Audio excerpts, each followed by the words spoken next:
Hi అండి. Welcome to our channel. ఇవాల్టి వీడియోలో అయితే ఎటువంటి పప్పు నానబెట్టే పని లేకుండా ఇన్‌స్టాంట్‌గా గోధుమ రవ్వతో దోస ఎలా వేసుకోవాలనేది చూపిస్తానండి.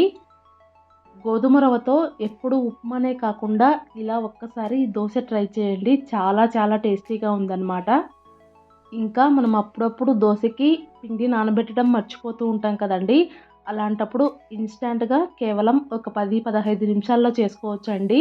తప్పకుండా ట్రై చేయండి. అలాగే ఎవరైనా ఫస్ట్ టైం ఈ ఛానల్‌ని చూస్తున్నట్లయితే ఛానల్‌ని సబ్స్క్రైబ్ చేసుకొని నన్ను సపోర్ట్ చేయండి ఫ్రెండ్స్. అలాగే వీడియోని చివరి వరకు చూసి లైక్ చేయండి. మీరిచ్చే లైకుల వల్ల వీడియోలు ఇంకొద్దిగా ఎక్కువ మందికి రీచ్ అయ్యి నాకు కూడా హెల్ప్ అవుతుందండి. ఫస్ట్ దోస వేసుకోవడం కోసం ఒక గిన్నెలోకి ఒక కప్పు ఉప్మా రవ్వ తీసుకోవాలి. ఇప్పుడు అదే కప్పుతో ఒక ముక్కాలు కప్పు పెరుగైతే వేసేసుకొని తర్వాత ఆ పెరుగు తీసుకున్న గిన్నెలోనే ఒక కప్పు వరకు నీళ్లు వేసుకొని నీళ్ళైతే వేసుకోవాలండి. పెరుగుకు బదులుగా మజ్జిగ కూడా వేసుకోవచ్చు అనమాట. ఇప్పుడు అన్నీ మిక్స్ అయిపోయేలాగా స్పూన్తో బాగా మిక్స్ చేసేసుకోండి.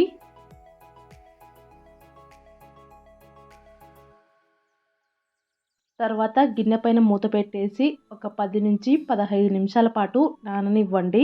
15 నిమిషాల కల్లా గోధుమ రవ్వ మొత్తం ఆ నీళ్ళని పీల్చుకొని నానిపోయి ఉంటుందండి. ఇక్కడ చూపిస్తున్నాను చూడండి. ఇలా మొత్తం నానిపోయి ఉంటుందన్నమాట. ఇప్పుడు దీనిని మిక్సీ పట్టుకోవడం కోసం ఫస్ట్ మిక్సీ జార్లో ఒక పచ్చిమిరపకాయ వేసుకోండి. అలాగే ఒక చిన్న అల్లం ముక్క వేసుకోండి. అలాగే మనం నానబెట్టుకున్న గోధుమ రవ్వను కూడా మిక్సీ జార్లో వేసుకొని మెత్తగా మిక్సీ పట్టేసుకోవాలి. మిక్సీ పట్టుకునేటప్పుడు నీళ్ళేమి యాడ్ చేయాల్సిన అవసరం లేదండి. మొత్తం మిక్సీ పట్టుకున్న తర్వాత దోస బ్యాటర్ అయితే ఈ విధంగా రెడీ అవుతుందన్నమాట. దీనినైతే ఒక గిన్నెలోకి తీసేసుకొని పక్కన పెట్టేసుకోండి. ఇప్పుడు అదే దోస బ్యాటర్లో గ్యాస్ పైన ఒక ప్యాన్ పెట్టుకొని అందులో ఒక స్పూన్ ఆయిల్ అలాగే కొద్దిగా జీలకర్ర ఆవాలు వేసుకొని అవి చిటపటలాడిన తర్వాత వాటినైతే ఈ దోస బ్యాటర్లో వేసుకొని బాగా కలిపేసుకోవాలి. ఇలా ఆవాలు జీలకర్రని తాలింపు వేసుకోవడం వల్ల మనం తినేటప్పుడు అవి మధ్య మధ్యలో తగులుతూ చాలా బాగుంటాయండి.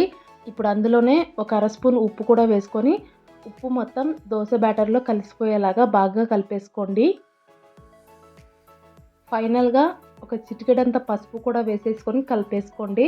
పసుపు అయితే పూర్తిగా ఆప్షనల్ అండి. మీకు ఇష్టం ఉంటే వేసుకోవచ్చు, లేదంటే లేదనమాట.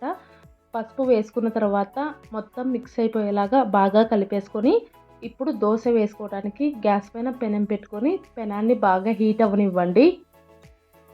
పెనం హీట్ ఎక్కిన తర్వాత ఇప్పుడు దానిపైన ఒక చిన్న ఉల్లిపాయ ముక్కతో కానీ లేదంటే ఆలు ముక్కతో కానీ పెనాన్ని బాగా రబ్ చేయండి. ఉల్లిపాయ కంటే కూడా ఆలు ముక్కతో రబ్ చేసుకున్నామంటే దోశలు అయితే చాలా బాగా వస్తాయండి.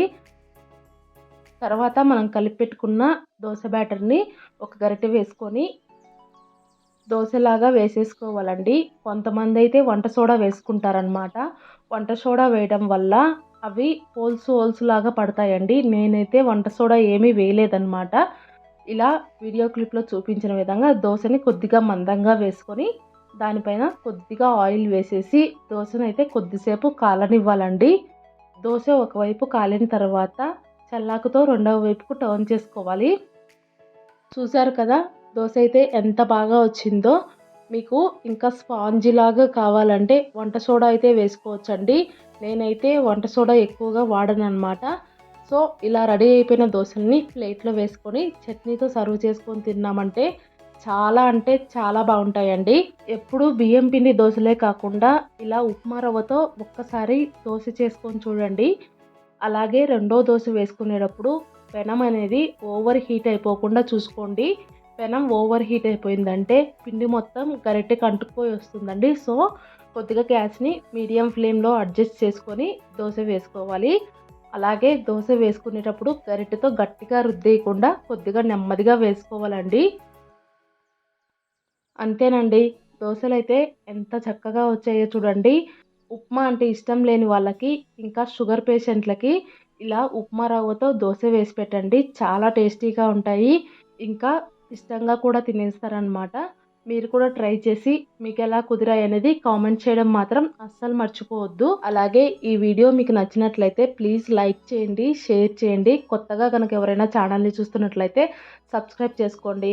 మన ఛానల్లో ఇంకా చాలా వీడియోస్ అయితే అప్లోడ్ చేశానండి. ఛానల్లోకి వెళ్ళి చూసారంటే మీకు వీడియోస్ అయితే కనపడతాయండి. Thank you for watching. Bye bye.